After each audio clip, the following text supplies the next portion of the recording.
When you hear these massive numbers of people coming into our country, and Joe is letting them in from Syria, Iran, Russia, China, and China is buying up thousands of acres of farmland, thousands of acres of ranch land, thousands of acres near military installations.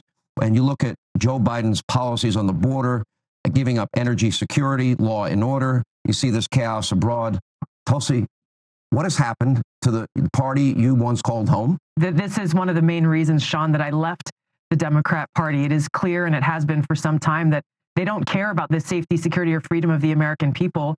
And they have become apologists for these Islamist jihadists. And Sean, I got to tell you, for those like me, the many Americans like me who enlisted in the military because of the 9/11 jihadist terrorist attack on us, this is incredibly offensive. The Democrat elite, they don't care. They don't care. They leave our borders wide open, which we know are being exploited by these Islamist terrorists.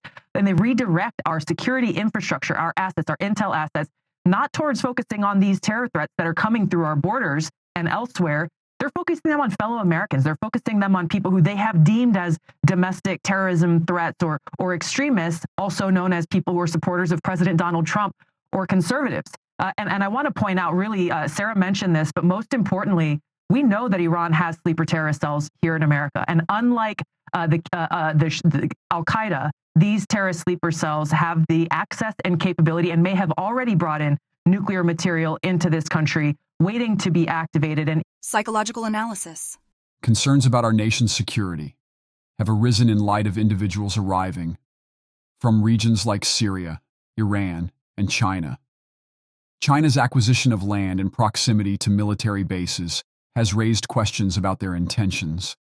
The central issue at hand pertains to whether immigration policies could have implications for our national security, with the admission of individuals from these nations potentially compromising our safety.